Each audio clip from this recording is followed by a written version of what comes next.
Tuesday evening to all of you. How's your day? Have you completed the task and the goals and the milestones you set for today, and what you carry forward from Monday to Tuesday? Have you able to do you able to take the review on that one and complete the stuff? Now, are you ready for the next day, which is Wednesday? Okay, so now most of you must be traveling back home from the offices. Probably you might be in the traffic, you in the car, maybe in the buses or in the metros. I would like you to tune with me on the LinkedIn, because the session which I'm going to discuss today is really going to help you to communicate like a leader in the organization. Okay, so this is really important for all mid-career professionals who are seeking or who are looking to grow as an influential leader. Okay, so first of all, those who are very, very new to me, I am Tushar Chaudhary. I am your leadership coach, and I help mid-career project managers to grow into influential leaders. So my focus here is that I help you to build your influence ecosystem.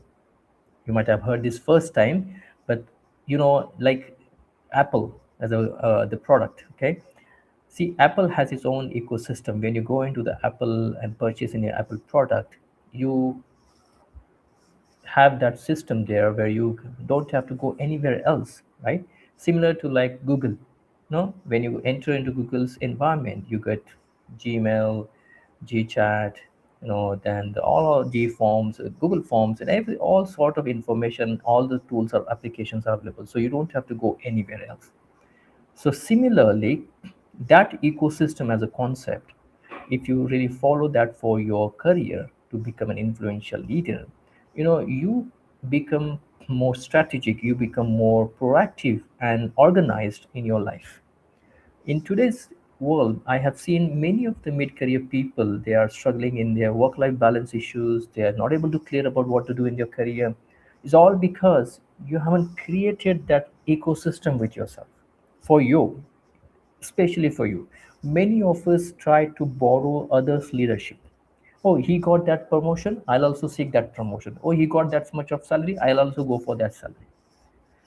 This is called borrowed dreams, borrowed leadership. Okay, and I want you to stop doing that one right now, because this is detrimental, this is dangerous for your career, because you're following someone else's dream, not your dream. And if something is working for others, may not necessarily working for you. Okay, so please understand this. It's you. You are unique. You have your unique leadership traits and style. So based on you, who you are, if you build an ecosystem for yourself where where you flourish, where you bounce back when the difficult situation comes in, that's where this system is going to help you. So this is what I help you guys to prepare a system where you always tune with it. You don't get distraction or deviated from the path what you selected. It keeps you on track. Okay, so that's what I help you to build it as an ecosystem, a influence ecosystem. Okay, awesome. So that's about me, and that's what how I help mid-career people, project manager, especially you. Okay, I'm in the industry for almost more than 22 plus years. I am actually a project management professional person. I'm a PMP. I'm chartered in project profession. I build PMOs and multidiscipline PMOs. So, in that PMOs, my always focus was how I can grow my mid-career people into leadership level. Okay, that's how actually I really enjoy helping you people. And you guys are all the, as I mentioned, you are the future of all our organization, of our society, of our nation. Okay, so because you are bridging the two generations, the young generation and the senior generation we have in the organization. You are a conduit, a bridge between these two generations. So that's why it is needed for you to groom, it is needed for you to step up as a leader. Okay, that's how I help you guys. So that's about me. Thank you for listening. And now let's get into the topic. Today's topic is speak like a leader, not a reporter at the workplace. Okay, good. So before I get into the topic, I want to ask you a question. Tell me honestly, in the meetings at workplace, do you give updates or do you shape decisions? There's a big difference here. Do you give updates or do you shape decisions? So many mid-career project managers, they speak like a news reporters. You know, news reporters, what they do? They just come up with some data, they inform to people. That's it. Okay. Similarly, many mid-career people managers where they go to status update meetings or any particular team meeting, or they just talk about the task is completed. This particular issue is pending. We are 70% done. This is what their language is. But you know what? Leaders speak differently. So today, let's talk about it. Why speaking like a reporter keeps you stuck in your career. Okay. So, see, reporters share information. You've seen that on the news, right? The news reporter, they share only information. But the leaders, they interpret the meaning out of it. That's the difference. See, we are in the era right now where a lot of data is available. And this data is so much easily available for us that we, at any tip of point, we ask this question to YouTube or Google, you get all sort of information in front of you, right? Now, as a leader, as a project manager in the team, our job is first get the information, but then you should be able to give that, present that to the people with you in such a way that they will take meaning out of it. Then it becomes that information, that data becomes an information for people. If you don't apply, if people not able to take the meaning out of that data, if they're not able to take decisions or get a direction or the clue, they don't get clarity out of that data, there is no point. So this is our first job, is to convert that data into information. And then leaders, what they do, they interpret this information, okay, and apply that in real life. And that's how it is built as a knowledge. So data, information, and knowledge. So leaders, they interpret the meaning behind that information and they apply it immediately into the office, into the workplace, so that it becomes a knowledge for them. That's the difference. Now, I would like to share with you one powerful book that influenced my thinking is the book called Made to Stick. Now, the author of this book explained that people remember messages that are simple, concrete, and meaningful. Okay, which are simple, concrete, and meaningful. So most mid-career project managers, they overload the meetings with lots of data, and people who are attending that meetings, they can't able to take that so much of data because it's only data, it's a raw data. They're not able to pick the meaning out of that data. And that's why you see many people, they're not aligned with you in the meeting. They feel bored about it. And you as a project manager not able to create that impact on the people, you feel frustrated, you feel drained out because you're trying your hard to tell people, to instruct people, but it's not going to, they are not able to digest it because they're not able to understand the meaning behind. They're not able to relate that with your project objectives. So what leaders do, the leaders simplify the complexity behind the data. So stakeholders don't need more data from us. Okay, they need clear direction. Is that a bulb on moment for you? I want you to please type yes in the chat box, in the comment section.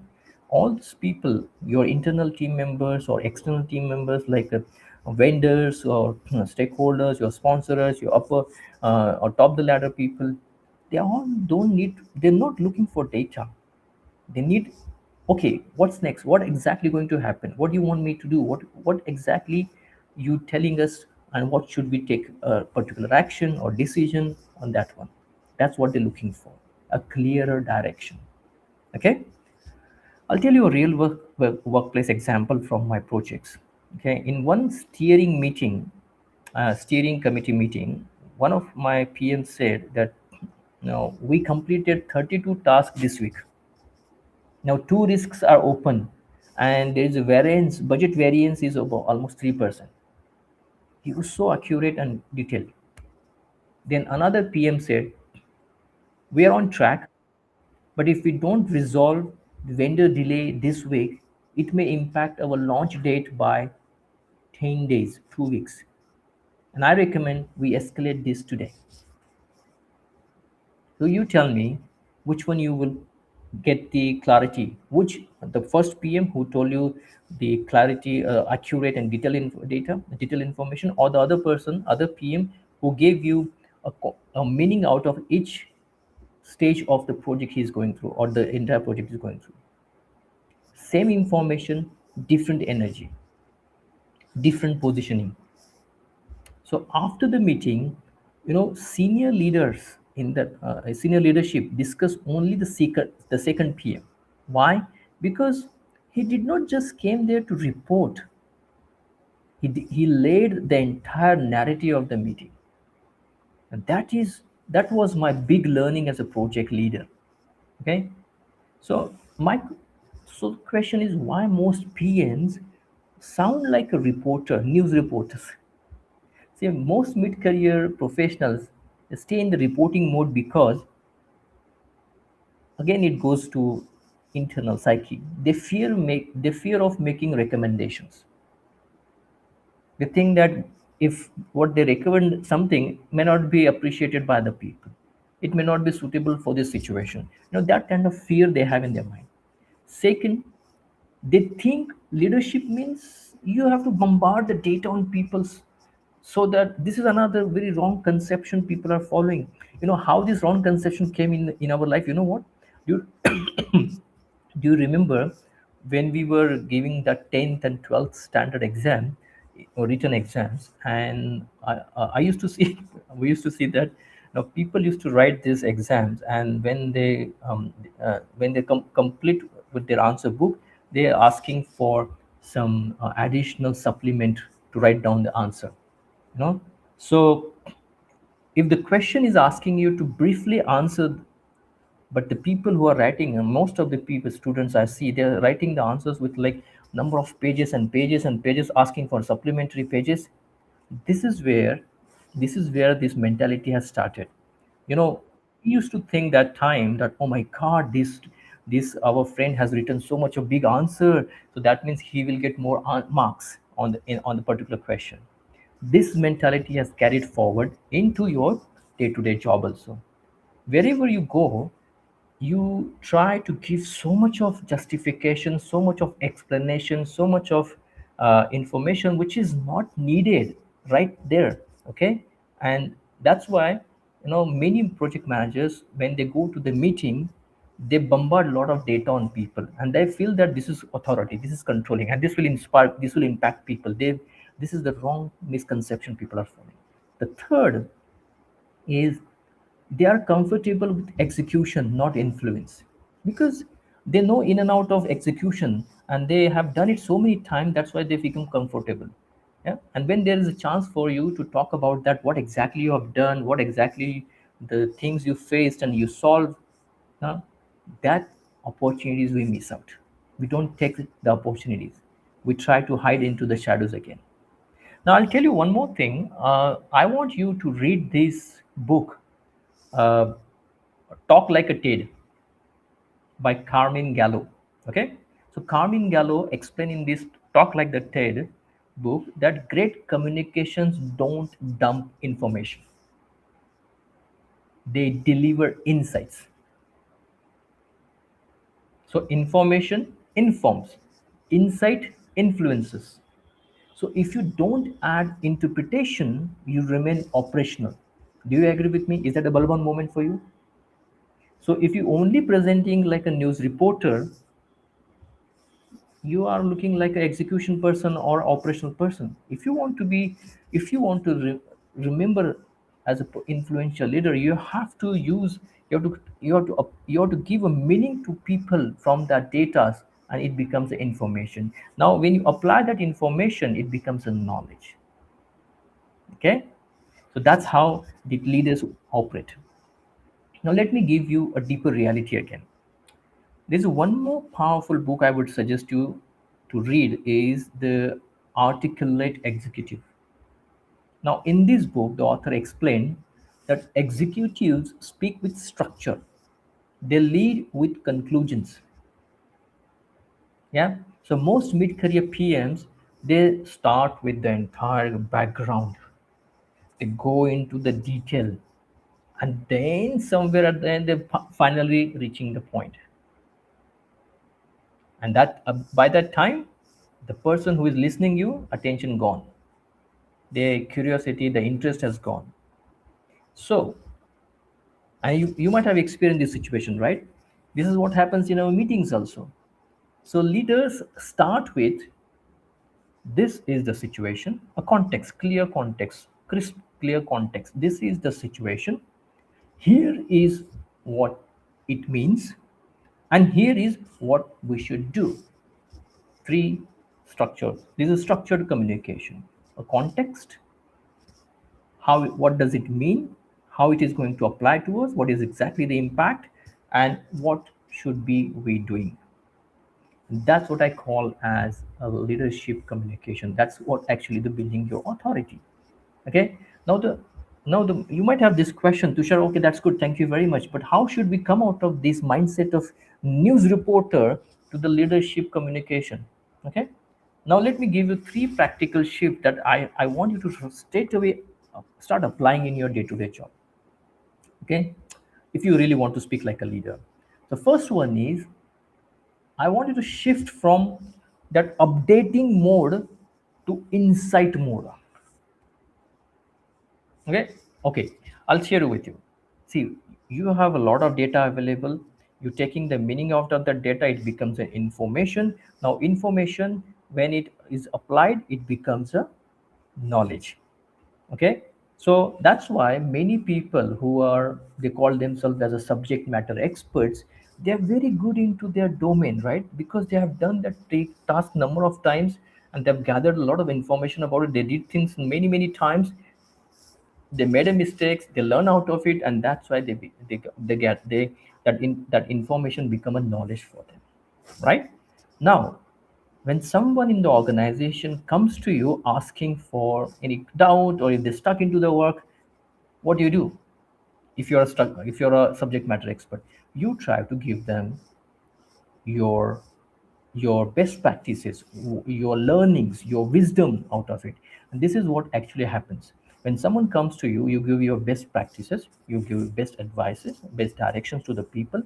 So knowledge become wisdom for you. So data, you can taking meaning out of it become information. Information becomes knowledge when you apply it, and then when you start helping you people to solve their problems, it becomes wisdom for you, and people take that wisdom as your authority. Right? Do you agree with me? Type yes in the chat box, in the comment section. Now you tell me, have you seen on those TV channels when these in the reality show they invite some people for discussion, brainstorming sessions, and they pick up some people from bright-minded people, and they talk about the topics, social topics and environment topics or something like that, right? And they keep having brainstorming with each other. Who are these people? What is happening here? These people are the bright-minded people, smart-minded people. They have a futuristic view. They think about, they have done something in their research, and then based on that research they're applying their knowledge and their wisdom, right? So I remember when I was a child, I saw in one of Doordarshan, I saw Dr. APJ Abdul Kalam, our president. He used to came on theme on the TV for one of the channel, one of the discussion for child education. For, and what he was doing, see, there are, before Dr. APJ Abdul Kalam, many people talked about child education. But then Dr. APJ Abdul Kalam, when he shared his point of view to people about child education, same topic, but he provided the point of view that people could understand, and they can frame their mindset, they can change their attitude and mindset. This is what I call as insight. Okay. So data become information, information becomes knowledge when you apply it, when knowledge becomes wisdom when you try to help others for the betterment of the society, and when the wisdom become insight when you share the same topic and share in a different perspective, which will give people another view to look at the same problem, and they can solve that problem or they can work on that problem. That is I call as insight. So I want you to move from this shift. You have to shift that update mode to insight mode. Do you agree with me? So don't say task completed. Say this task completion reduces risk by 15%. Okay, you're adding the meaning here. So stakeholders are care about impact, not activity. Okay, that was the first shift. Now the second shift, from I want you to move from problem reporting to solution framing. Never bring a problem without a suggestion. See, again, I tell you in the previous sessions also, you are at 5,000 feet level, very close to the project, and now your bosses, your sponsors, the executive people, they are operating at 50,000 feet level, 30,000 feet level. Okay. Now, if there's a problem in the project, and if you want these people to come to your level and to understand your problem and solve and take a help you to solve this problem, it's a waste of time for them. Why did they hire you? They hired you because you are good into your work and you should able to handle this work properly. Some things which is beyond your control, that's why they selected you to, so that you can communicate that properly, and they don't have to waste their time because they have something they're focused to do. They've been hired for something else, right? Now if they come down, that means it's a waste. That means they don't need you now. That's why many people get laid off. Okay. So you should be moving up here to their level and prioritizing their requirements and communicating in their language and telling them that if you really want to get your requirements completed, you have to solve these problems. That means you are negotiating with them for taking the decisions. Okay, so rather than shift moving from problem reporting to solution framing. So many project managers, when they talk to executives or senior leaders here, they just go start with problems, complaints, issues. No, I want you to go there, talk to them, contextualize this entire communication with the structure, put the context behind it, give them a clear picture, and then ask them, these are some of, ask them, this could be the solutions. How can you help me out? Okay, and then I also tell them the impact on their priorities. This is where you're framing the solutions for them. You're giving them. This is also I call it as coaching your senior leaders. Okay, so never bring a problem without a suggestion to your stakeholders or the senior people. Instead of saying there is a delay, say there is a delay, but I have two suggestions. Option A and option B are available, and I recommend option B because it will satisfy to one of the project objective and the business objective. So recommendation builds your authority. That is a shift number two. Now shift number three is, there are so much of talkative project man. They talk too much. Okay, so I want to shift from talking more to speaking with structure. See, before speaking, please structure your thoughts.